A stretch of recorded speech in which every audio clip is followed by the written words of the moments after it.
আমন্ত্রণ ২১-এর রাতে আমাদের আজকের বিষয় নির্বাচন কমিশন কার পক্ষে। আমাদের সঙ্গে স্টুডিওতে আছেন রাজনীতি বিশ্লেষক ডাক্তার সাখাওয়াত হোসেন সায়ন্ত। আমাদের সঙ্গে স্টুডিওতে আরও আছেন জাতীয় নাগরিক পার্টির সিনিয়র যুগ্ম আহ্বায়ক আরিফুল ইসলাম আদিব। আমাদের আজকের বিষয় নির্বাচন কমিশন কার পক্ষে। গতকাল জাতীয় নাগরিক পার্টির পক্ষ থেকে একটি সংবাদ সম্মেলন করা হয়েছে, সেখানে নির্বাচন কমিশন নিয়ে বেসিক্যালি তারা কথা বলেছে এবং নির্বাচন কমিশনকে পক্ষপাত দুষ্ট বলা হয়েছে। নির্বাচন কমিশনের বিশেষ করে নির্বাচন কমিশন পুনর্গঠনের কথা বলা হয়েছে এবং আজকে তাদের একটি কর্মসূচি ছিল, সেখানে তারা বিক্ষোভ করেছেন। বিক্ষোভে প্রধান নির্বাচন কমিশনের পদত্যাগ দাবি করা হয়েছে এবং পুনর্গঠনের কথা তো বলা হয়েছে। আরেকটি যোগ করা হয়েছে যে স্থানীয় সরকার নির্বাচন আগে হতে হবে। এই বিষয়ে আমি আপনার মন্তব্য জানতে চাই। আসলে নির্বাচন কমিশন আসলে কার পক্ষে কাজ করছে? নির্বাচন কমিশন কার পক্ষে, এই প্রশ্নটা আসলো যেই প্রেক্ষিতে, সেই প্রেক্ষিতটা আমরা সবাই জানি। সেটা হচ্ছে ঢাকা দক্ষিণ সিটি কর্পোরেশনের মেয়রকে কেন্দ্র করে একটা বিতর্ক তৈরি হয়েছে, তার প্রেক্ষিতে আসছে। সে বিতর্কটা কি? সেটা হচ্ছে এই নির্বাচনে ব্যারিস্টার তাপস, ফ্যাসিবাদ আওয়ামী লীগের পক্ষ থেকে যিনি মেয়র নির্বাচন করেছিলেন এবং তার সঙ্গে প্রতিদ্বন্দ্বী প্রার্থী ছিলেন বিএনপির তরুণ নেতা ইঞ্জিনিয়ার ইশরাক হোসেন। এখন ইশরাককে জালিয়াতি করে অবৈধভাবে পরাজিত করে অবৈধভাবে বিজয়ী করা হয় ব্যারিস্টার তাপসকে। সেটার প্রেক্ষিতে ইঞ্জিনিয়ার ইশরাক আদালতের শরণাপন্ন হয়, আদালত তার পক্ষে রায় দেয় এবং সেই রায়ের প্রেক্ষিতে নির্বাচন কমিশন ইশরাককে বিজয়ী ঘোষণা করে গেজেট প্রকাশ করে। এর পরের কাজ ছিল এই গেজেট, আদালতের রায় এবং গেজেটের ধারাবাহিকতায় স্থানীয় সরকার মন্ত্রণালয় ইশরাক হোসেনের শপথ পাঠ করানোর দায়িত্ব গ্রহণ করা। যেহেতু স্থানীয় সরকার নির্বাচনে এই গণঅভ্যুত্থানের ছাত্রদের প্রতিনিধিত্বকারী যেই অংশটা, সেই অংশ যারা বৈষম্য বিরোধী ছাত্র আন্দোলনের সঙ্গে যুক্ত ছিল, তাদেরই একটা অংশ বর্তমানে এনসিপি, তাদেরই সঙ্গী হচ্ছে আসিফ মাহমুদ, যে ওই মন্ত্রণালয়ের দায়িত্বে। এখন সেখানে ওই শপথ পড়ানোটা বিলম্বিত করে আপনার ২৭ মার্চ আদালতের রায়, ২৭ এপ্রিল গেজেট প্রকাশ, তারপরও অনেক সময় ক্ষেপণ করে সেটা করা হয়নি। না করাতে ইশরাক হোসেনের সমর্থকরা নগর ভবনের সামনে একটা আন্দোলন কর্মসূচি গড়ে তোলে গত এক সপ্তাহ ধরে এবং সেই নগর ভবনেই হচ্ছে স্থানীয় সরকার মন্ত্রণালয়ের দায়িত্বে নিয়োজিত উপদেষ্টা আসিফ মাহমুদের কার্যালয়। সেই কার্যালয়ে তিনি প্রায় এক সপ্তাহ ধরে যেতে পারেন না, এই নিয়ে টানাপোড়েন। তার প্রেক্ষিতে এনসিপির পক্ষ থেকে নির্বাচন কমিশনেরকে অভিযুক্ত করা হলো ইশরাকের প্রতি পক্ষপাতিত্ব করবার জন্য। এখন ধরেন এইখানে নির্বাচন কমিশন যদি এটার বিরুদ্ধে আপিল করত, এখানে পক্ষ তো আসিফ মাহমুদও না, পক্ষ এনসিপিও না, ওইখানে পক্ষ হচ্ছে ব্যারিস্টার তাপস এবং পক্ষ হচ্ছে ইঞ্জিনিয়ার ইশরাক।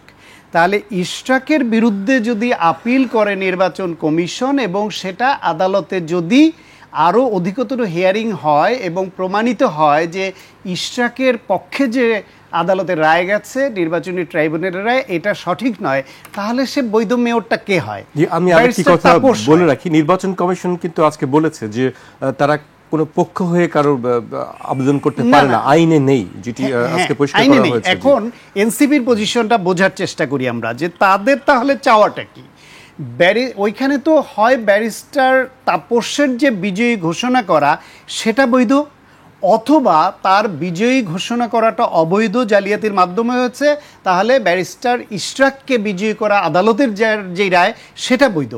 এখন ওনারা চাচ্ছেন যে নির্বাচন কমিশন ব্যারিস্টার ইশরাকের বিরুদ্ধে আপিল করুক, এই রায়ের বিরুদ্ধে। আপিল করলে সে আপিলের পরবর্তী শুনানিতে যদি ভিন্ন রায় আসে, তাহলে বিজয়ী কে হয়? ব্যারিস্টার তাপস। তাহলে এনসিপির অবস্থান কি গণঅভ্যুত্থানের অন্যতম প্রধান শক্তি বিএনপি এবং তার তরুণ নেতা, অত্যন্ত গ্রহণযোগ্য, অত্যন্ত ভালো মানের, যে আমরা যে পরিবর্তনের রাজনীতি চাই তার ধারণ করেন এরকম একজন নেতা ইশরাক, তার বিরুদ্ধে? আসল ঘটনাটা হচ্ছে এই যে নির্বাচন কমিশন কোনো পক্ষপাতিত্ব করেনি, আদালতও কোনো পক্ষপাতিত্ব করেনি, এর ভেতরে আছে ভিন্ন এক রাজনৈতিক এজেন্ডা। সেই রাজনৈতিক এজেন্ডা হচ্ছে এনসিপি এবং আসিফ মাহমুদ এক সুতোয় গাঁথা, তারা একই অংশের। আমি শেষ করি খুব সংক্ষেপে। সেখানে ইঞ্জিনিয়ার ইশরাক যদি এখানে মেয়র হন, তাহলে এই সময়ে ঢাকা শহরের সাউথের ওয়ার্ড লেভেল পর্যন্ত যে কার্যক্রম মেয়রকে কেন্দ্র করে হবে, তিনি একটা দলের নেতা। যদি তাকে না দেওয়া যায়, উত্তরের মতো হোক সে প্রশ্নবিদ্ধ, হোক তাকে নিয়ে অতীতের রাষ্ট্রবিরোধী কর্মকাণ্ডে সম্পৃক্ত থাকার অভিযোগ থাকুক, তবুও যদি সে এনসিপির অনুগত হয় এবং আসিফ মাহমুদ যদি নিয়োগ দিতে পারেন, তাহলে ওই প্রশাসক ওয়ার্ড লেভেল পর্যন্ত তার কর্মকাণ্ডে সম্পৃক্ত করতে পারবেন এনসিপির নেতাকর্মীদের, তাতে করে তাদের পলিটিক্যাল এম্পাওয়ারমেন্টটা হয়তো হবে। সেই আকাঙ্ক্ষা থেকে, যেখানে এনসিপি কোনো পার্টিই না, পার্টি হবে সরকার, পার্টি হবে ব্যারিস্টার ইশরাক এবং ব্যারিস্টার তাপস, সেখানে এনসিপির সব কথা আসিফ মাহমুদের কথার সুর এক হয়ে যাওয়ার কারণ হচ্ছে ওই হিডেন রাজনৈতিক এজেন্ডা।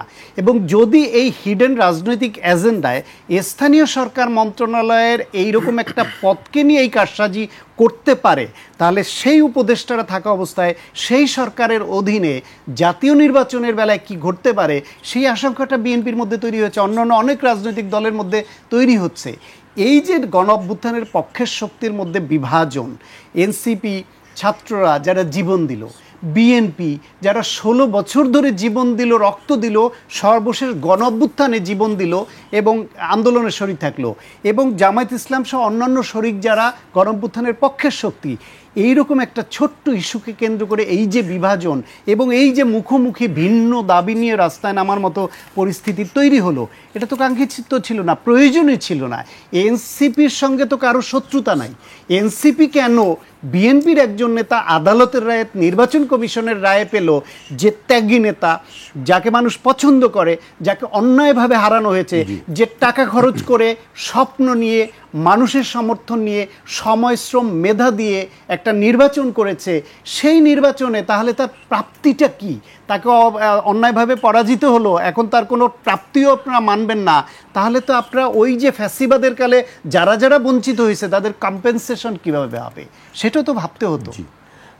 আদিব, আপনি নিশ্চয়ই শুনছিলেন, শান্ত বেশ কিছু বিষয় নিয়ে কথা বলছিলেন, আপনার কি বক্তব্য আসলে এই বিষয়ে? প্রথমে আপনাকে ধন্যবাদ জানাচ্ছি এবং আমার সাথে উপস্থিত আছেন রাজনৈতিক বিশ্লেষক শায়ন্ত দা এবং সবাইকে শুভেচ্ছা।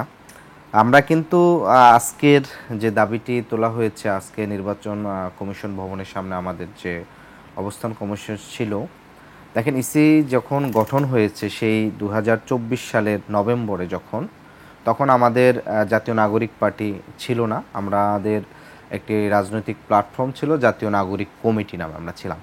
এবং সেই 24 নভেম্বর 2024 সালেই কিন্তু আমাদের পক্ষ থেকে একটা সংবাদ সম্মেলন করে সুস্পষ্টভাবে জানানো হয়েছিল যে অন্তর্বর্তী সরকারের যে প্রক্রিয়া ইসি গঠন হয়েছে সেটা আমরা প্রত্যাখ্যান করছি, এবং অন্তর্বর্তী সরকারের যে এই প্রক্রিয়া ইসি গঠন করছে এটা অভ্যুত্থান পরবর্তী বাংলাদেশের রাজনৈতিক আকাঙ্ক্ষা এবং অভ্যুত্থানের আকাঙ্ক্ষার সাথে যায় না এবং বিশ্বাসঘাতকতা।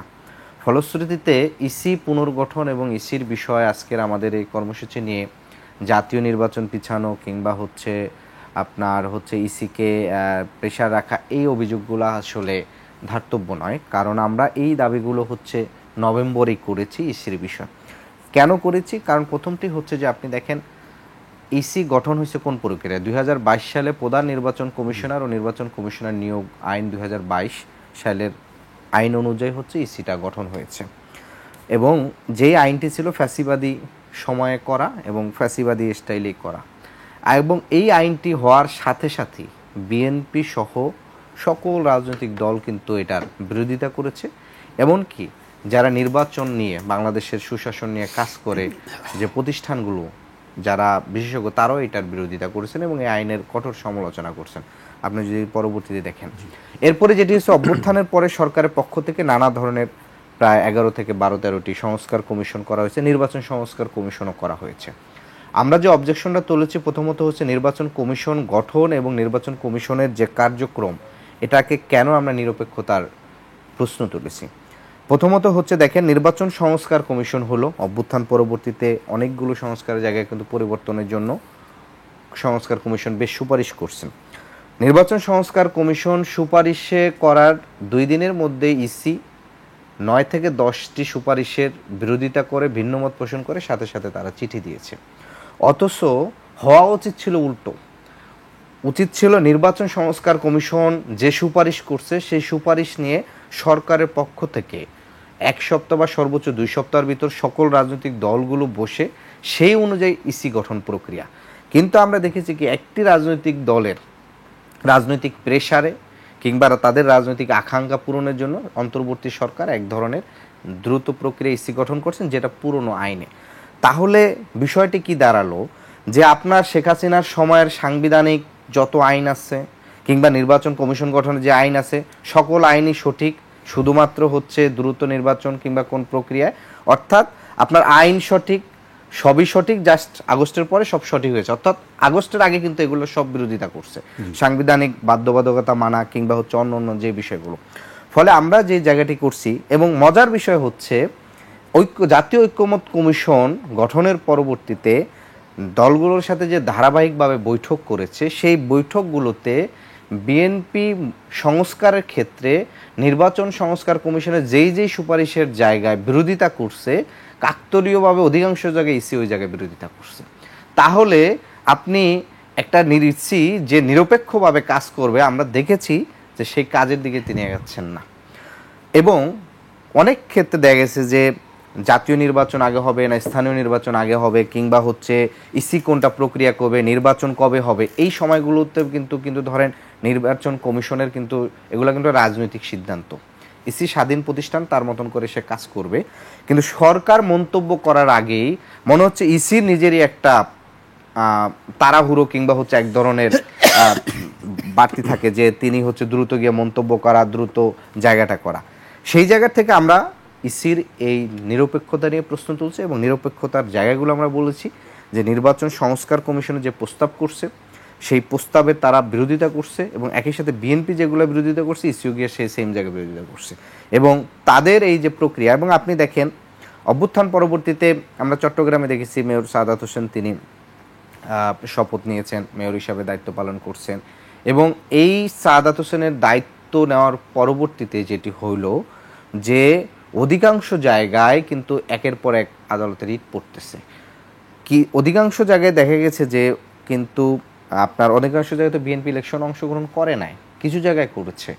সেসব জায়গায় স্বতন্ত্র যারা জিতছে এরাও কিন্তু কোনো না কোনোভাবে দেখেছে যে হয় আওয়ামী লীগের সাথে জড়িত ছিল অথবা কিছু বিএনপির বিদ্রোহী ছিল। তো ফলে সারা দেশের এই স্থানীয় বিষয়টা নিয়ে একটা নানা ধরনের জটিলতা তৈরি হয়েছে। এবং ইসির আচরণটা দেখেন আপনি, ঢাকা দক্ষিণের নির্বাচন পরবর্তীতে মেয়র ইশরাকের প্রথম যে আদালতে যে আবেদন ছিল এ বিষয়ে আসলে বিস্তারিত কথা বলা আমাদের জন্য মুশকিল। আমি যতটুকু দেখেছি সেটি হচ্ছে যে আবেদনটা করেছে সে আবেদনটা ছিল নির্বাচনী ফলাফল বাতিল করা, অর্থাৎ তাকে মেয়র হিসাবে ঘোষণা করার জন্য না। অভ্যুত্থান পরবর্তীতে যেই আবেদন উনি করেছেন সেই আবেদন নিয়ম বহির্ভূতভাবে সংশোধন করেছে, এবং তার যে সিগনেচার নির্বাচন কমিশনে তার আবেদন করার যে সিগনেচার এবং আদালতে তার এই আর্জি করার যে সিগনেচার সেই সিগনেচারের সাথে মিল নেই। ফলে কোন প্রক্রিয়ায় এই আপনার ঢাকা জেলা যুগ্ম আদালতে হচ্ছে তার হচ্ছে নির্বাচনী ট্রাইব্যুনালে একটি রায় দিয়েছে। ফলে সেই জায়গাটির থেকে রিট করেছেন আরেকজন যে এটি পুনর্বিবেচনা করার জন্য। ফলে আমার কাছে যেটি মনে হচ্ছে যে এই যে প্রক্রিয়াগুলো আমরা কিন্তু এই যে জায়গাটা আজকে বলতেছে ইসি নিয়ে কথা বলছেন, ইসি নিয়ে তো আমরা আজকে বলিনি, সেটি সে নভেম্বর থেকে আমাদের আপত্তি করা। আমরা দেখি যে সরকারের কাছ থেকে যে সরকারকে যখন এটা যৌক্তিক বিষয় আবেদন করা হয় কিংবা হচ্ছে একটা বিষয় তোলা হয় তখন তারা প্রথমে এটি আমলে নিতে চান না, কিংবা হচ্ছে তারা তাদের মতন করে আস্তে আস্তে ভাবতে থাকেন কিংবা হচ্ছে সময় ক্ষেপণ করতে থাকেন। আমি আপনার কাছে আসবো, এই জায়গাটি আসতে হয়েছে। আমি আপনার কাছে আবার আসবো। আমি ডক্টর সায়ন্তর কাছে জানতে চাচ্ছি যে আজকে বিএনপি নেতা জয়নুল আবদিন ফারুক বলেছেন যে ইসি পুনর্গঠন গভীর ষড়যন্ত্রের একটি ইঙ্গিত দিচ্ছে আর কি, আপনি কিভাবে ব্যাখ্যা করবেন এটি, যে কেন গভীর ষড়যন্ত্রের অংশ? এটা গভীর ষড়যন্ত্র হোক আর বিশেষ রাজনৈতিক এজেন্ডা বাস্তবায়নের কৌশল হোক, শব্দগত পার্থক্য যে যার মতো প্রয়োগ করে, সেরকম না ভাবার সুযোগ কম। না ভাবার সুযোগ কম কেন দেখেন, আওয়ামী লীগ ফ্যাসিবাদী কায়দায় 16 বছর 15.5 বছর দেশ শাসন করলো, দুঃশাসনের উপহার দিল। গুম খুন হত্যা হামলা মামলা আয়নাগর টাকা পাচার এমন কোনো অপকর্ম নেই যা করেনি। তারপর সেই দলটি গণহত্যা চালিয়ে টিকতে না পেরে পালিয়ে গেল পরাজিত হয়ে। সেই দলটারকে বিচারিক কার্যক্রমের আওতায় এনে দল হিসেবে আওয়ামী লীগের বিচার কিন্তু শুরু হতে পারত আরও আগেই। সেই দাবি বিএনপি 10 ফেব্রুয়ারি এবং 26 এপ্রিল 2 দফা লিখিতভাবে প্রধান উপদেষ্টার কাছে করেছে, মৌখিকভাবে অনেকে বলেছে। এনসিপি সহ অন্যান্য রাজনৈতিক দল খুব জোরালোভাবে রাজনৈতিক বক্তব্য উপস্থাপন করেছে, দাবি করে গেছে। সরকার কিন্তু দীর্ঘদিনে এই ন্যায়সঙ্গত দাবিটা একদমই আমলে নেয়নি। ফাইনালি কি হলো, এনসিপি যখন যমুনার সামনে 144 ধারা ভঙ্গ করে সেইখানে গিয়ে ঠান্ডা পানিতে আপ্যায়িত হয়ে অবস্থান নিল, তারপরে সরকারের পরামর্শে আবার তারা সেইখান থেকে সরে এসে শাহবাগে অবস্থান নিল এবং এক পর্যায়ে সরকার সে দাবি মেনে নিয়ে আওয়ামী লীগের এবং তার সহযোগী অঙ্গ সংগঠনের কার্যক্রম নিষিদ্ধ করলো। এইটা কিন্তু আগেই এই রাস্তায় নামা ছাড়াই কিন্তু এই ন্যায়সঙ্গত দাবি তারা বাস্তবায়ন করতে পারত। এরপরে তখন থেকে এরকম সন্দেহ পোষণ করা হচ্ছিল যে এনসিপিকে নিয়ে কোনো একটা গোষ্ঠী বা সরকারের কোনো একটা অংশ খেলছে, যারা এই খেলার অংশ হিসেবে একটার পর একটা দাবি নিয়ে তারা এইরকম মাঠে নামবে। এটা হলো। এরপরে নামবে হচ্ছে এই যে এখন নেমেছে ইসি নিয়ে, ইসির পদত্যাগ। এরপরে অনেকেই আশঙ্কা করেন হয়তো প্রেসিডেন্টের পদত্যাগ নিয়ে তারা আরেক দফা এরকম সময় সুযোগ বুঝে হয়তো মাঠে নামবে। তারপরে আরেক দফা হয়তো সেনা প্রধানকে অপসারণের দাবিতেও নামতে পারে। আমরা এর আগে হাসনাত আবদুল্লাহ সহ এদের টানাপোড়েন আমরা দেখেছি। ফলে এই যে খেলাটা, এই খেলাটা শুভ লক্ষণ বহন করে না। এই খেলার অর্থ হচ্ছে নির্বাচনকে পিছিয়ে নেবার যে আকাঙ্ক্ষা তাদের মধ্যে চেষ্টাটা, সেইটা অব্যাহত রাখা। এবং এই খেলায় শেষ পর্যন্ত এনসিপি জয়ী হবে না বিএনপি জামায়াত ইসলাম বা অন্যরা পলিটিক্যাল স্টেক হোল্ডার তারা বিজয়ী হবে, না সরকারের কোনো এজেন্ডা বাস্তবায়ন করতে গিয়ে তারা বিজয়ী হবে, সেটা জানি না। কিন্তু বাংলাদেশের গণতন্ত্র বিজয়ী হবে না, বাংলাদেশের গণতন্ত্র উত্তরণের যে যাত্রা সেটা বিজয়ী হবে না। এটা দীর্ঘায়িত হলে দেশের ক্ষতি হবে। পাশাপাশি দেখেন আজকে ইসি নিয়ে ওনাদের আপত্তি ছিল, আপত্তি তো অনেক কিছু নিয়েই ছিল। এতদিন তো তারা ইসি ঘেরাও বা এরকম মাঠে নামার প্রশ্ন আসেনি। কখন আসলো? যখন ইঞ্জিনিয়ার ইশরাকের বিষয়টা আসলো নির্বাচন কমিশন নিয়ে। নির্বাচন কমিশন ওনাদের দাবিতে পড়ে, চাপে পড়ে সরকারের ভেতরের যে এজেন্ডা বাস্তবায়নের কারো আকাঙ্ক্ষা, সেটার অংশ হিসেবে পদত্যাগ করলো। ধরেন পদত্যাগ করলে হোয়াট নেক্সট? আবার সার্চ কমিটি, আবার সবার মতামত নেওয়া, আবার ইসি পুনর্গঠন করা, নতুন করে গঠন করা, অথবা নতুন আইন চেঞ্জ করা, সংস্কারের যে প্রস্তাবনা সেই অনুসারে। তাহলে কতদিন লাগবে ইসি? সেই ইসি কার্যক্রম হাতে নিয়ে কবে নির্বাচন করবে? ওই একই সূত্রে গাথা দেখবেন নির্বাচন পেছানো একটা উদ্দেশ্য। আজকে যদি ইসির যদি এ কাজে পদত্যাগ করতে হয়, যে ইসির আপিল কেন করে নাই, তাদের তড়িঘড়ি করে রাত 10টায় গেজেট প্রকাশ, এটা নিয়ে যদি মনে হয়, বা বিএনপির প্রচ্ছন্ন সমর্থন আছে, হিডেন এজেন্ডা আছে, এটা মনেই করে, তাহলে বিএনপিটা তো প্রচ্ছন্ন বা হিডেন মনে করছেন ওরা। কিন্তু এনসিপির সঙ্গে সরাসরি সম্পৃক্ত উপদেষ্টা আসিফ এবং মাহফুজ আলম ছাত্র প্রতিনিধি হিসেবে যারা গেছে, বলছি সেই ব্যাখ্যা দিচ্ছি। গোটা সরকারটাই যেখানে এনসিপির দ্বারা গঠিত বলে মনে করা হচ্ছে, কারণ প্রধান উপদেষ্টা একবার বলেন এই ছাত্ররা আমার প্রাথমিক নিয়োগদাতা, প্রধান উপদেষ্টা বিদেশের এক স্টেজে ছাত্র প্রতিনিধি একজনকে তুলে বলেন আমাদের মাস্টার মাইন্ড। তাহলে সেই মাস্টার মাইন্ড, সেই নিয়োগদাতাদের দ্বারা এরা পরিচালিত হচ্ছে, সেই সন্দেহ তৈরি হচ্ছে। তাহলে সেই আসিফ মাহমুদ এবং মাহফুজকে পদত্যাগ করানোর ব্যাপারে যদি কেউ দাবি করে, সেটা কেন ন্যায়সঙ্গত হয় না? সরাসরি সম্পৃক্ত এই জন্য যে নাহিদ, আসিফ, মাহফুজ, আমাদের আদিব এবং অন্যান্য যারা আছে, এরা প্রত্যেকে সহকর্মী, একই সঙ্গে কাজ করা, একই সঙ্গে আন্দোলন করা, একই সঙ্গে জীবনের ঝুঁকি নেওয়া, একই সঙ্গে যুদ্ধে প্রাণপণ লড়াই করা, সেই তারাই তাদের একই সঙ্গে একমত হয়েই সরকার গঠনে তাদের সমর্থন এবং তাদের তরফ থেকে 3 জন প্রতিনিধি সরকারে পাঠানো। তার মধ্যে একজন প্রতিনিধি তিনি ওই পজিশন ছেড়ে এসে রাজনীতির হাল ধরেছেন, আহ্বায়কের দলের প্রধানের দায়িত্ব নিয়েছেন। এবং আরেকজনকে নিয়ে সংবাদ মাধ্যমে তখনই এরকম রিপোর্ট হয়েছে যে সময় সুযোগ বুঝে তিনিও পদত্যাগ করে রাজনীতিতে আসবেন এবং নির্বাচন করবেন। এখন এই যে এটাকে থেকে সরকারের মধ্যে থেকে কলকাঠি নেড়ে যদি 6 মাস পর ইলেকশন হয়, 1 বছর পর হয়, 2 বছর পর হয়, যখনই হয় তিনি এসে যদি দলে যুক্ত হন বা নির্বাচন করেন তখন কি হবে? তাহলে এই প্রশ্নগুলোর মীমাংসা হতে হবে। তাহলে তাকে ঘোষণা দিতে হবে যে আমি কখনো এনসিপির সঙ্গে সম্পৃক্ত হব না, আমি কখনো নির্বাচন করব না, আমি এই সরকারে নিরপেক্ষভাবে দায়িত্ব পালন করছি, আপনাদের বিশ্বাস রাখার অনুরোধ করছি। সেই ঘোষণাটা তো পাচ্ছে না, ফলে সন্দেহের ডালপালা সেটা ছড়াতে পারেই, সেই সমালোচনাটাই মানুষ করছে। ফলে এই যে নানান রকমের ট্রিকি গেম, এই গেম বাংলাদেশের মানুষের যে গণতান্ত্রিক অধিকার, মানুষের দীর্ঘদিনের যে ভোট দেওয়ার আকাঙ্ক্ষা, মানুষের যে মানবাধিকার পুনরুদ্ধারের যে আকাঙ্ক্ষা, গণ অভ্যুত্থানের পক্ষের সকল শক্তি মিলে দেশকে যে নতুন বাংলাদেশ হিসেবে পুনর্গঠন করা স্বপ্ন পূরণের যে আকাঙ্ক্ষা, সব কিছু হোঁচট খাবে এবং অলরেডি হোঁচট খাওয়া শুরু করেছে। আদিব বলছিলেন যে হিডেন এজেন্ডা, তারপরে এনসিপি-কে নিয়ে খেলা চলছে এক ধরনের, হচ্ছে বেশ কিছু কথা মানে লজিক্যালি উদাহরণ ছাড়া শুধুমাত্র ওই যে বড় দলের প্রতি এক ধরনের স্লাইটলি হচ্ছে ইঙ্গিত করে বক্তব্য। তিনি যেটা বলছেন যে আসিফ মাহমুদ এবং মাহফুজ আলমের বিষয়, যে তারা আমাদের দীর্ঘদিনের সহকর্মী ছিলেন, তো সহকর্মী থাকার ফলে তারা যেহেতু গভর্নমেন্ট আছেন তাহলে তারা আমাদেরই লোক।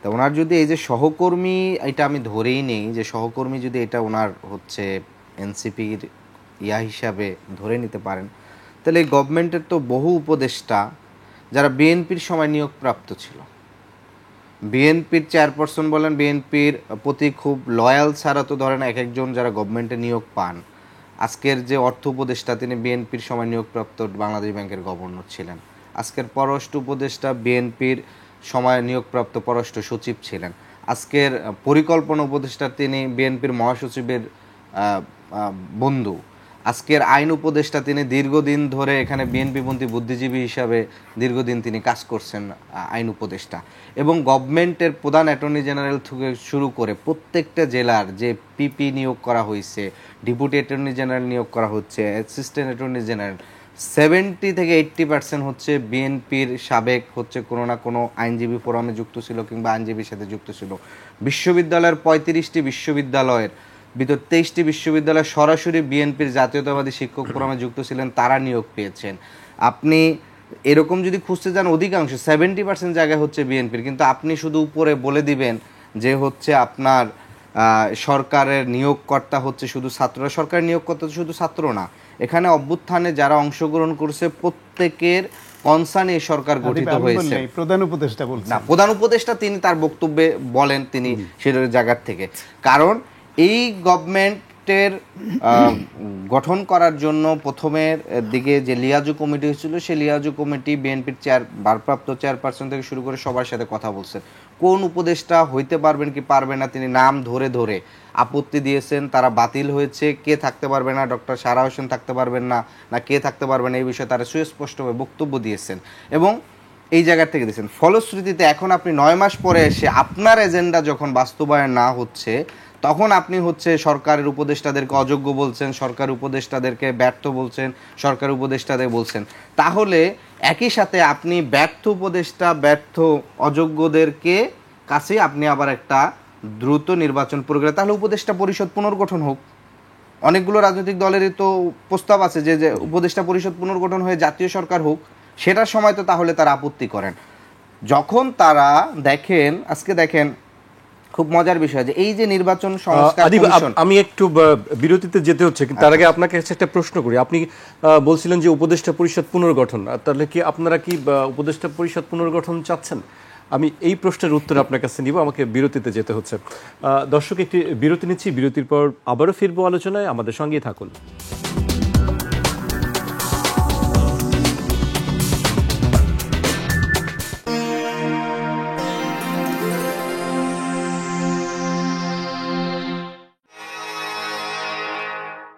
বিরতির পর আবারও স্বাগত। আপনারা দেখছেন ২১-এর রাত। আমাদের সঙ্গে আছেন রাজনীতি বিশ্লেষক ডাক্তার সাখাওয়াত হোসেন সায়ন্ত এবং জাতীয় নাগরিক পার্টির সিনিয়র যুগ্ম আহ্বায়ক আরিফুল ইসলাম আদিব।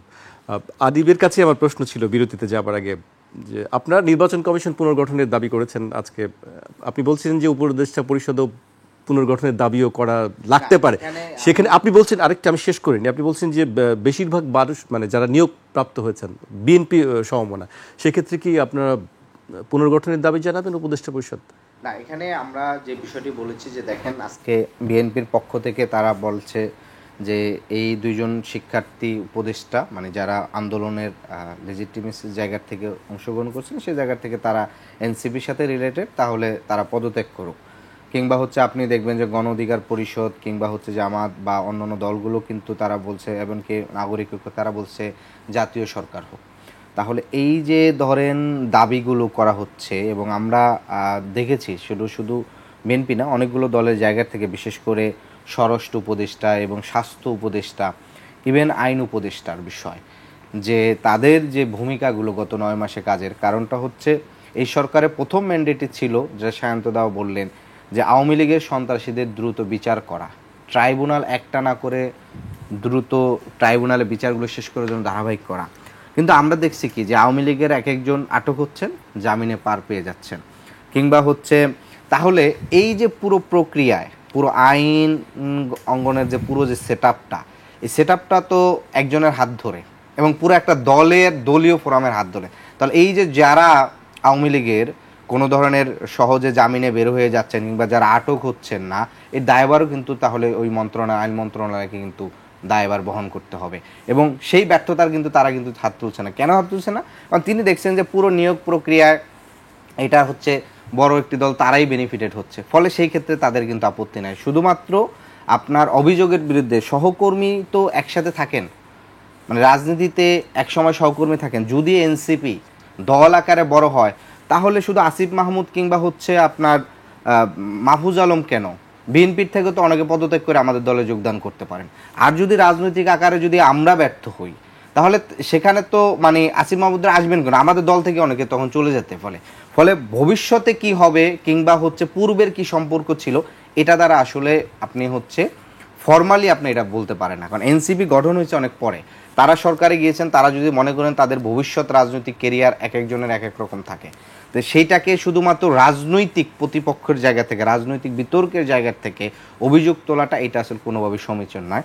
একটা গুরুত্বপূর্ণ বিষয় যদি আপনার প্রশ্নের সাথে রিলেটেড, তারপরেও বলি যে এই যে গত 1.5 মাস ধরে বিএনপির সিনিয়র নেতৃবৃন্দদের বক্তব্য, আচরণ এবং অন্য প্রতিপক্ষকে তার ট্রিট করার যে নমুনাগুলো দেখা গেছে, এটা সুস্পষ্টভাবে দেখা গেছে যে আমাদের পূর্বের যে রাজনৈতিক যে কালচার, শক্তি প্রয়োগ করা, বল প্রয়োগ করা এবং সন্ত্রাসের পথের দিকে আগানো, এটা কিন্তু সুস্পষ্টভাবে দেখা গেছে। আপনি দেখবেন যে কিশোরগঞ্জে মানে যখনই তা বিএনপির সিনিয়র নেতৃত্বরা বক্তব্য দেওয়া শুরু করলো, কিশোরগঞ্জের একটা উপজেলা পর্যায়ে বক্তব্য দিল কি যে এনসিপি, লীগ, জামাত একটা ধর জবাই কর।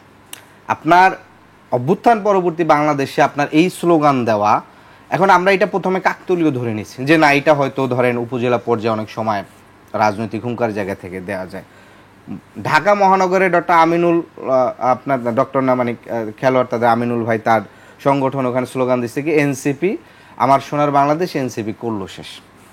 আপনার হচ্ছে গতকালকে দুদুভাই যে বক্তব্য দিল কিংবা তার আগে মির্জা আব্বাস ভাই যে বক্তব্য দিল, তাহলে এই যে ক্ষমতায় আসার পূর্বেই তার যে শক্তি প্রয়োগ এবং আজকের গত 3-4 দিনের যে প্রক্রিয়া, আপনার হচ্ছে আপনি কালের কণ্ঠেই দেখবেন, যদিও কালের কণ্ঠ বিএনপি পন্থী পেশাজীবী সাংবাদিকের নিয়ন্ত্রিত প্রতিষ্ঠান চলতেছে, তাদের প্রতিষ্ঠানে আসছে যে নগর ভবনে গেট জোর করে তারা ঢুকতেছে, জিজ্ঞেস করছে কে আমাকে চিনোস, মানে রাজনীতিতে এই যে আমাকে চিনোস এটাকে ফিরিয়ে নিয়ে আসা।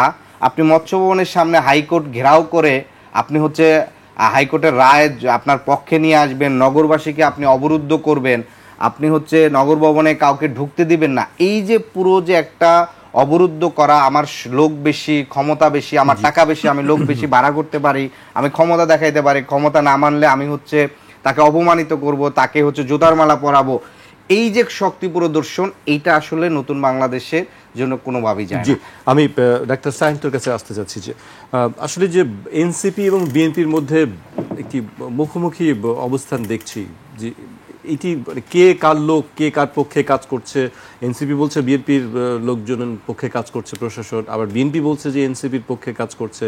মানে আসলে হচ্ছেটা কি, কে কার লোক? আর আসলে কে কার লোক এখানে কেউ কি মানে ঘোলা পানিতে মাছ শিকারের চেষ্টা করছে কি? হ্যাঁ হ্যাঁ, এইখানে কে কার লোক এই বিষয়টা বিএনপি, এনসিপি, জামায়াত ইসলাম, নাগরিক ঐক্য, সংহতি, তারপর আপনার হচ্ছে ভিপি নূরের দল, এদের কারোই কিন্তু নাগরিক অধিকার, কারোই কিন্তু এই প্রশ্নটা তোলাটা সঙ্গত ছিল না। প্রশ্ন হওয়া উচিত ছিল গণ অভ্যুত্থানের পক্ষের শক্তি কিনা। এর ফাঁকফোড়ে করে ফ্যাসিবাদের দোসর, দালাল, প্রত্যক্ষভাবে গুমখুনে জড়িত তারাও তো বহাল আছে। তাদের নিয়ে প্রশ্নটা জোরালো না হয়ে তারা কিন্তু বেঁচে যাচ্ছে। প্রশ্নটা করছে ফ্যাসিবাদের পক্ষের শক্তিগুলা একে অপরের দিকে আঙুল তোলা। এখন ধরেন এই উপদেষ্টা পরিষদে যারা আছে তারা বিএনপির আমলের বিভিন্ন গুরুত্বপূর্ণ পদে নিয়োগ পাওয়া ছিল, সেটা যদি প্রশ্ন হয় বাংলাদেশের দুইটার মাত্রাগত পার্থক্য আছে। আমি বলছি বাংলাদেশে রাষ্ট্র পরিচালনার দায়িত্বে ছিল বিভিন্ন সময় আওয়ামী লীগ, বিএনপি, জাতীয় পার্টি। স্বাধীনতার পরে তো এদের বাইরে অন্য কেউ রাষ্ট্র পরিচালনার দায়িত্বে যায়নি। এখন কোনো না কোনোভাবে বিএনপির সময় নিয়োগপ্রাপ্তদের বাইরে যদি আপনি দিতে চান, তাহলে কি জাতীয় পার্টির আমলের নিয়োগপ্রাপ্তদের বেছে নেবেন? তাহলে কি আওয়ামী লীগ আমলের নিয়োগপ্রাপ্তদের বেছে নেবেন? এই সব জায়গায় বাছাই করতে হলে সবই তো তরুণ, অভিজ্ঞতাহীন, শুধু সততা, স্পিরিট এটা দেখে নেওয়া হয়েছে, সেটা একদিক থেকে ভালো। কিন্তু অভিজ্ঞ প্রবীণ লোকও তো লাগবে, কিছু মাঝবয়সী লোক লাগবে। তাদের অভিজ্ঞতা অর্জনের জন্য সরকারি রাষ্ট্রীয় কাজে, কূটনৈতিক কাজে, নানান বিষয়ে অভিজ্ঞতা সম্পন্ন লোক লাগবে। সেই লোকগুলো তো এনসিপির নিয়োগ দেওয়ার সুযোগ তো কোনোদিন হয় নাই, সরকার পরিচালনা করে নাই। সুতরাং তাদের নিয়োগ দেওয়া কাউকে এখানে বসানোর সুযোগ নাই। তাহলে বিএনপির নিয়োগ দেওয়াটা অপরাধ গণ্য করলে তাহলে আপনার আওয়ামী লীগের নিয়োগ দেওয়াদের বেছে নিতে হবে, নাহলে জাতীয় পার্টি। সেটা কি সম্ভব? আপনি দেখবেন যে তাদের কার্যক্রমগুলো প্রশ্নবিদ্ধ হচ্ছে কোনটা, সেটা নিয়ে তো সমালোচনা হচ্ছে, এবং আপনারাও করেছেন, বিএনপি করেছে, অন্য দল করেছে। আপনাদের এইটা নিয়ে কেন প্রশ্ন উঠছে? কারণ নাহিদ এবং আসিফের যে টিউনিং চমৎকার ছিল উপদেষ্টা থাকা অবস্থায়। মাহফুজের কখনো কখনো একটু সুর কেটে গেল, খারাপ ছিল না, মিলেমিশে। এবং সংবাদ মাধ্যমে এই আলোচনা বারবার এসছে, এনসিপির পক্ষ থেকে বক্তব্য আছে, উপদেষ্টাদের পক্ষ থেকে বক্তব্য আছে, তারা উপদেষ্টা থেকে পদত্যাগ করে রাজনীতিতে যোগ দিতে পারেন। দুইজনকে নিয়ে আলোচনা ছিল, দুজনের মধ্যে একজন আসছেন। তার মানে এটা অস্বীকার করার উপায় নাই। মানুষ যারা রাজনীতি পর্যবেক্ষণ করে তারা বোঝে কি হচ্ছে। মূল কথাটা হচ্ছে এই যে খেলার ভেতরে খেলা, তার ভেতরে খেলা, এই খেলার লাভ কার? এখন আমাদের এজেন্ডা উচিত ছিল একটা নিরপেক্ষ নির্বাচনের দিকে দেশ এগুতে হবে। সেই নির্বাচনে জনগণ যাকে চায় সে যাতে আসতে পারে সেই ক্ষেত্র তৈরি করা। ফ্যাসিবাদ আওয়ামী লীগের যারা গুম খুনের সঙ্গে জড়িত ছিল 16 বছর ধরে, সর্বশেষ গণহত্যা করেছে, টাকা পাচার করেছে, দুর্নীতি করেছে, তাদের বিচারের আওতায় আনা।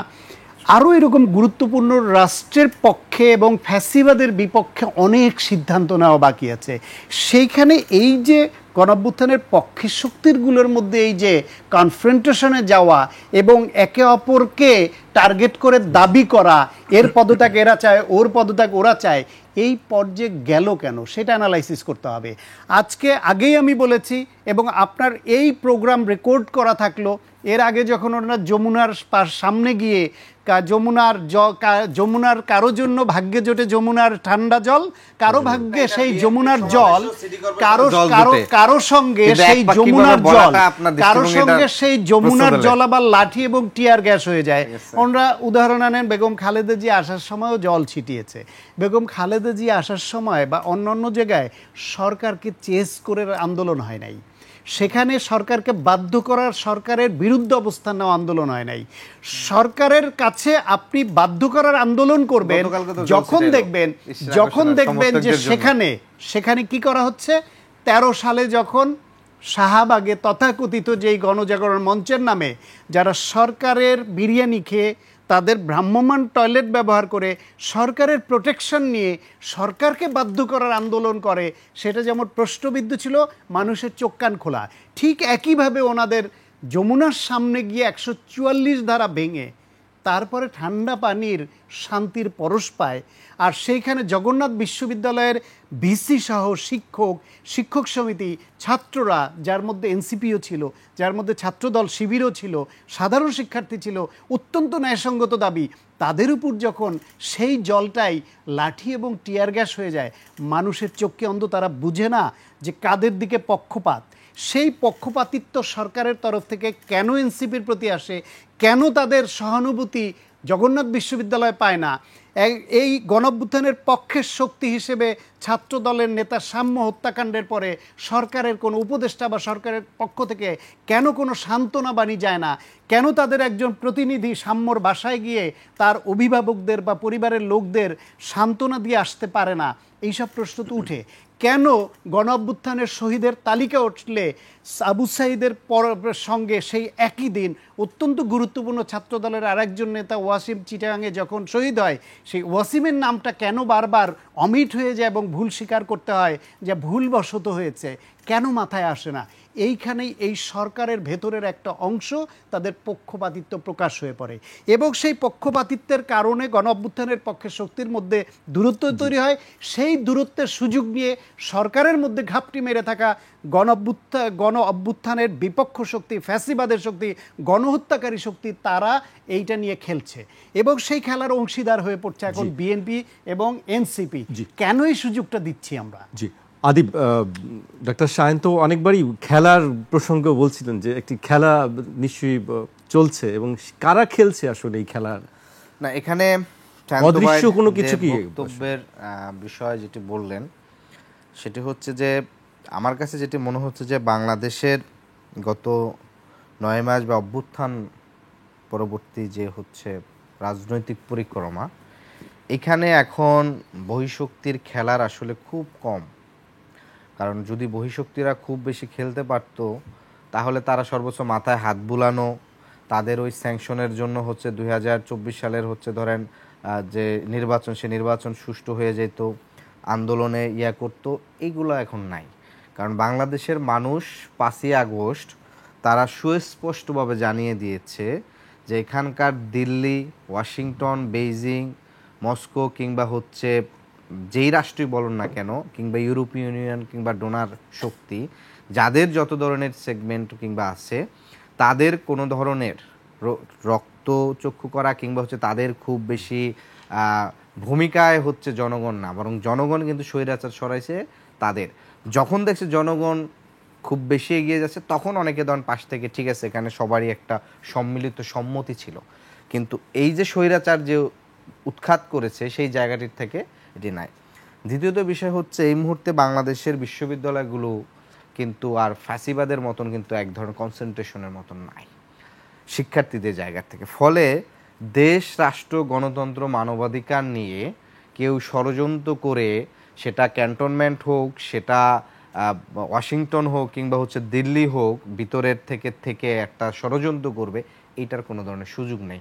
কারণ গত 10 বছরে বাংলাদেশে এমন একটা জেনারেশন তৈরি হয়েছে যারা নেতৃত্ব দেয় তাদেরকে প্রশ্ন করতে যেভাবে সাহস পায়, তাদেরকে জবাবদিহিতার মধ্যে নিয়ে আসতে সাহস পায় এবং যে কোনো মুহূর্তে তারা হচ্ছে এই যে সাহস নিয়ে রাজপথে নেমে আসে সেটার সাহস পায়। এবং পাশাপাশি একটি জিনিসও ঘটছে, দেখবেন যে 15 সালের পর থেকে এই আন্দোলনগুলো সামাজিক আন্দোলন আকারে বেশি প্রতিষ্ঠিত, রাজনৈতিক দলগুলোর আকারে না। কারণ হচ্ছে রাজনৈতিক দলগুলোর দেখেছে যখনই আপনার গতানুগতিক তাদের যে রাজনৈতিক ধারা, সেটার ক্ষেত্রে দেখেছে যে অনেক সময় এই বিষয়গুলো হয় না।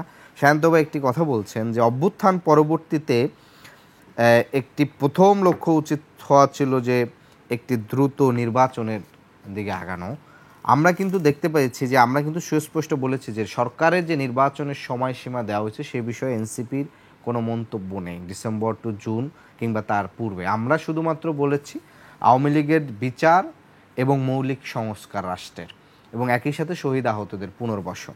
তাহলে মৌলিক যে সংস্কার সেই জায়গায় এসে আপনার হচ্ছে এখানে আমরা যেটি দেখেছি, আমরা যে সর্বোচ্চ দল বলি, বৃহৎ দল বলি, তারা এখানে বেশ কয়েকটি জায়গায় তারা সবগুলাতে সম্মতি দিয়েছে, কারণ সবগুলাতে সম্মতি দেওয়ার মতন বিষয়। কিন্তু যখনই নির্বাচন সংস্কারের যে প্রস্তাবনা, সংবিধান সংস্কারের যে প্রস্তাবনাগুলা, রাষ্ট্রের মূল শাসনতান্ত্রিক কাঠামো পরিবর্তনের যে প্রস্তাবনাগুলা, যেগুলো দিলে ক্ষমতা কাঠামোর ভারসাম্য, জনগণের ক্ষমতায়িত হওয়ার সুযোগ বেশি, সেগুলোতে এসে তারা ভেটো দিয়েছেন। আমরা যেভাবে দেখেছি স্বাধীন বাংলাদেশের পরবর্তীতে পুরো স্বাধীনতার মুক্তিযুদ্ধের যে আকাঙ্ক্ষা ছিল, সেই আকাঙ্ক্ষাটা এক ব্যক্তিকে সামনে রেখে, অর্থাৎ শেখ মুজিবকে সামনে রেখে একটা সংবিধান তৈরি করে যেভাবে বাংলাদেশের স্বাধীনতার আকাঙ্ক্ষা ৭২ সংবিধানের মাধ্যমে ধূলিসাৎ হয়েছিল এবং স্বৈরতান্ত্রিক শাসন ব্যবস্থার মধ্যে ঢুকে গিয়েছিল, অভ্যুত্থান পরবর্তীতেও আমাদেরকে কেন জানি বারবার মনে হচ্ছে বড় বৃহত্তর দল শুধু একটা ব্যক্তির রাজনৈতিক কেরিয়ার, তার রাজনৈতিক কিভাবে সফল হতে পারে, তাকে কেন্দ্র করেই হচ্ছে তাদের এই সংবিধান সংস্কার বলে নানা বিষয়ে তারা প্রস্তাবনা রেডি করতেছে। ফলে আমরা মনে করব যে বাংলাদেশের এই মুহূর্তে আপনি দেখেন যে নির্বাচন ব্যবস্থার দিকে আগাচ্ছে, অর্থাৎ এখানের পূর্বের যত আইন আছে, আপনার নির্বাচন নিবন্ধন আইন কখন হইল? নির্বাচন নিবন্ধন আইন হচ্ছে 111-এর সময়। নির্বাচন দলগুলো নিবন্ধন করা আইন 111-এর সময় করছে। কি করছে? যেই দলগুলো তাদের অনুগত থাকে, গোয়েন্দা সংস্থা কিংবা সরকারের স্টেটের হচ্ছে অনুগত থাকে, তাদেরকে নিবন্ধন দেওয়া হয়। আপনি দেখেন 2024 সালের নির্বাচনের পূর্বে কাদেরকে নিবন্ধন দিয়েছে?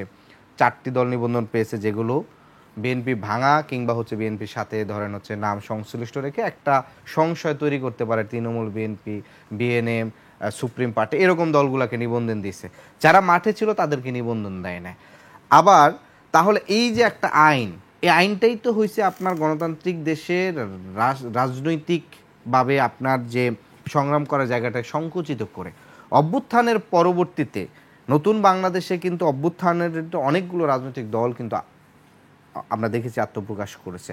সবগুলোর হয়তো ধরেন সেভাবে হয়তো প্রেক্ষাপট কিংবা হচ্ছে শক্তিমত্তা নাই, কিন্তু কিছু দলের আছে। ফলে আপনি যখন ইসি যখন এই দলগুলোর বিবেচনা না করে সেই পুরনো আইনের ধারাবাহিকতা সে যখন চলে, অর্থাৎ তাহলে ফ্যাসিবাদের সময়ের আইনগুলোকেই সে রেখে দিয়ে শুধুমাত্র চেয়ার আইন সব কিছু ঠিক রেখে চেয়ারের মানুষ পরিবর্তনের একটা ধারাবাহিকতার দিকে তারা আগাচ্ছে। ফলে আমরা যে জায়গাটায় স্পষ্ট বলেছি যে রাষ্ট্রের যে মৌলিক সংস্কারগুলো জায়গা, সে মৌলিক সংস্কার করতে তো 6 মাস 1 বছরও দরকার নাই। আপনার সকল দলগুলো, অন্য অন্য যে স্টেক হোল্ডার আছে, বিশেষজ্ঞ আছে, তাদের নিয়ে অল পার্টিস কাউন্সিল কিভাবে করা সম্ভব সেটা আমরা অক্টোবর থেকে বলে আসছি, যে একটা জুলাই ঘোষণাপত্র করেন, একটা জুলাই সনদ করেন, এবং সবগুলো দল নিয়ে তারা বলতেছে আপনাদের ঘোষণাপত্র কি? বলছে ঘোষণাপত্র তো আমাদের দেওয়ার বিষয় না, এটা সকল দলের সম্মিলিতভাবে হচ্ছে দেবে। কিন্তু আপনি দেখবেন যে সেই ক্ষেত্রে বিএনপি বলবে যে সবগুলো দল যেই সংস্কারের মত, সরকার শুধু সেগুলো করুক। তাহলে আমি আজকে বলি যে নির্বাচনী সংস্কার কমিশন যে প্রস্তাব দিয়েছে যে সংখ্যানুপাতিক নির্বাচনের বিষয়, সেই বিষয়ে একমাত্র বিএনপি ব্যতীত অধিকাংশ দল একমত। বাংলাদেশের ইতিহাসে প্রথম মনে হয় আদর্শিকভাবে খুব 2 মেরুর 180 ডিগ্রি 2 মেরুর সিপিবি, জামাত, তারা আজকের এই ইসলামিক দল বলেন এবং বামপন্থী দল বলেন, তারা সংখ্যানুপাতিক নির্বাচনের বিষয়ে একমত হয়েছে, অধিকাংশ দল একমত হয়েছে। তাহলে বিএনপি অধিকাংশ দলের মতামতের প্রতি শ্রদ্ধা জানায়, তারাও সেটা রাজি করুক। আপনারও আমরা এখানে আমরা প্রথমের দিকে যেটি দাবি করেছিলাম যে উচ্চ কক্ষে সংখ্যানুপাতিক, নিম্ন কক্ষে বর্তমান যে জায়গাটা আছে, কিন্তু বর্তমানে যেহেতু তার পূর্বের একটি ব্যাখ্যা ছিল, যেহেতু আওয়ামী লীগ এর আগে দল আকারে ছিল, আওয়ামী লীগের বিষয়ে আমরা জাতীয়ভাবে কোনো সিদ্ধান্ত নিতে পারিনি। একটি দল বারবার হচ্ছে জনগণের উপরে ঠেলে দেওয়া, যে জনগণ সিদ্ধান্ত, জনগণ তো 5ই আগস্ট তার সিদ্ধান্ত জানিয়ে দিয়েছে। ফলশ্রুতিতে আওয়ামী লীগ পরবর্তী বাংলাদেশের যে নতুন রাজনৈতিক মেরুকরণ, রাজনীতির যে প্রেক্ষাপট, সেই জায়গা থেকে আমরা মনে করি যে সংখ্যানুপাতিকের প্রতি আমরা ইতিবাচকভাবে ভাবতে পারি, এবং সেটা আমরা আমাদের মতন করে। ডাক্তার শায়ন্ত, একেবারে আমরা শেষ পর্যায়ে চলে এসেছি আমাদের সময়। সংখ্যানুপাতিক নির্বাচনের বিষয়ে কথা বলছিল আদিব, আপনি এই বিষয়ে কি বলেন? বলছিল বিএনপি এই বিষয়ে আসলে রাজি না, কেন? এইটা বিএনপি একটি রাজনৈতিক দল, তাদের কৌশল থাকবে, তাদের চিন্তা ভাবনা থাকবে, এবং বিএনপি বাংলাদেশে বহু বছর রাষ্ট্র পরিচালনার দায়িত্বে ছিল, একটি পুরনো দল, সুতরাং তারা তাদের মতো দিবে। জামায়াত ইসলাম তাদের মতো দিবে, এনসিপি তাদের মতো দিবে, সেটা নিয়ে আলোচনা হবে। আলোচনা করে যারা এটা ইমপ্লিমেন্টের দায়িত্বে নিয়োজিত, যেই কমিশন এই আলোচনাগুলো শুনছে, তারা কারটা যৌক্তিক, কোনটা করলে ভালো আলোচনার ভিত্তিতে এটা ঠিক করবে। এটা তো বিগ ইস্যু এখনই না, এটা আলোচনার সুযোগ আছে এবং আলোচনা তো চলছে। বরং এই যে উভয় পক্ষের মধ্যে এই যে কাদা ছোড়াছুড়ি, নানান রকম অভিযোগ পাল্টা অভিযোগ, আপনি দেখেন এইখানে শুধুমাত্র এই দুইটা দলের দ্বন্দ্ব হচ্ছে সেটা নিয়ে আমি কথা বলছিলাম। কিন্তু আদিব যে প্রশ্নটা সামনে আনলো যে বিএনপির কার্যক্রমে পূর্বের রাজনৈতিক কালচারই তারা দেখতে পাচ্ছে। এখন বিএনপিকে নিয়ে যদি এনসিপি এটা বলে, বিএনপির পাল্টা একটা বলতে হয়। বিএনপিকে নিয়ে যদি বলে যে বিএনপি আওয়ামী লীগের টাকায় রাজনীতি করছে, তখন বিএনপির পাল্টা একটা বক্তব্য হাজির না করলে তো বিএনপির রাজনীতি করার কোনো মানে নেই। যে আওয়ামী লীগের টাকায় রাজনীতি করছে, হ্যাঁ, এটা এনসিপি থেকে অভিযোগ করা হয়েছে। ফলে বিএনপিকেও এই পাল্টা একটা বক্তব্য তো হাজির করতে হবে। এই পাল্টাপাল্টি বক্তব্য রাজনীতিকে ক্ষতিগ্রস্ত করছে। বরং আসল কথা হলো গণ অভ্যুত্থান হয়েছে সত্য, পরাজিত ফ্যাসিবাদ পালিয়ে গেছে সত্য, বাকি যারা আছে এনসিপি সহ অন্য রাজনৈতিক দল কেউই তো আকাশ ফুরে এসে হঠাৎ ফেরেস্তা না। এই আগের কালচারের আমাদেরই এর অংশ। এনসিপির মতো একটা ইয়াং ব্লাড, নতুন স্বপ্ন, ত্যাগী সেই দলের মধ্যে আজকেই তো ওনাদের হান্নান মাসুদকে শোকজ করতে হয়েছে। কেন শোকজ করতে হয়েছে? সে কেন থানায় গিয়ে বিএনপির কালচার আছে, বিএনপির এই কালচার আছে বলে 3,500-এর বেশি নেতাকর্মীকে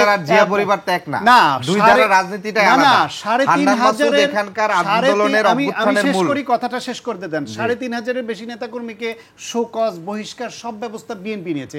আপনারা কজনকে নিয়েছেন? আপনাদের এই নতুন দলে অভিযোগই উঠবে কেন? এটাই তো প্রত্যাশা করে না মানুষ। কারণ আপনারা তো বিএনপি, আওয়ামী লীগ, জাতীয় পার্টি, জামায়াত ইসলামের মতো রাজনীতি করবেন অঙ্গীকার করেন নাই। আপনার নতুন রাজনীতি উপহার দিবেন। আপনার নেতা 100 কোটি টাকার মালিক হয়ে সুবেশদারি নেতা বের হয়ে যায়। আপনাদের পছন্দের উপদেষ্টা তার পিএসইয়ে ঢুকে 100 কোটি টাকা নিয়ে বের হয়ে যায়। আপনার দলের নেতা সে গিয়ে থানায় গিয়ে পুলিশ থেকে মুসলেকা দিয়ে ছাড়াই আনবে কেন? আইনের বিচারে যদি দোষী হয় শাস্তি হবে, দোষী না হলে শাস্তি হবে না। আপনারা তো ইতিমধ্যে এইসব অভিযোগে যুক্ত হয়ে পড়েছেন। আপনাদের আর্থিক স্বচ্ছতা দেখাতে পারেননি এখন পর্যন্ত, যে এইরকম চাকচিক্যময় অফিস চলার কোত্থেকে আসছে। আপনারা দেখাতে পারেননি আপনারা এই যে লক্ষ লক্ষ টাকা খরচ করে ইফতার পার্টির নামে করছেন, সেই টাকা কোত্থেকে আসে। আপনারা দেখাতে পারেননি যে আপনাদের গাড়ি বহন নিয়ে 100 গাড়ি নিয়ে যান, সেই টাকা কোত্থেকে আসে। ইভেন আজকে প্রথম আলোতে রিপোর্ট আসছে, এনসিপির নেতা, সাবেক ছাত্রলীগ নেতা সার্জিস আলমের বিরুদ্ধে ফেসবুকে একজন সরকারি এমপ্লয়ি একটা স্ট্যাটাস দিয়েছে। কি স্ট্যাটাস জানেন? পড়ে শোনাই। আপনারা স্বৈরাচারী সরকারের দোসরদের সচিব বানানোর জন্য ডিও দেন, আবার বড় বড় কথা বলেন ভাইয়া। এটুকু কথা। ফ্যাসিবাদ হাসিনার আমলে এর থেকে অনেক কঠিন স্ট্যাটাস আমরা দিয়েছি। টকশোতে এসে বুক ফুলিয়ে কথা বলেছি, নানানভাবে ক্ষতিগ্রস্ত হয়েছি, চাকরিতে 17 বছর প্রমোশন বঞ্চিত হয়েছি, চাকরিচ্যুত হয়েছি, পুলিশের দাবরানিতে থেকেছি, মাসের পর মাস চেম্বার করতে পারিনি, পালিয়ে থেকেছি, তারপরেও এটা করেছি। আর আজকে এই অবস্থায় এই স্ট্যাটাস দেওয়ার জন্য একজন সরকারি এমপ্লয়িকে বরখাস্ত করে, আবার বিভাগীয় মামলা হয়। ফেব্রুয়ারিতে ঘটনা, এতদিন ধরে চলছে, আজকে প্রথম আলো রিপোর্ট করতে হচ্ছে। সেইখানে আপনারা কেন দাঁড়ান না যে না, এই স্ট্যাটাসের জন্য একজন সরকারি এমপ্লয়ির বিরুদ্ধে এইরকম বিভাগীয় মামলা হবে, বরখাস্ত হবে, এই চামচামি, এই তেলবাজির জন্য তো এই পরিবর্তন হয় নাই। এনসিপি সেখানেও অবস্থান নাই। ফলে এনসিপির মধ্যে ত্রুটি আছে, বিএনপির মধ্যে ত্রুটি আছে, অন্য রাজনৈতিক দলের মধ্যে ত্রুটি আছে।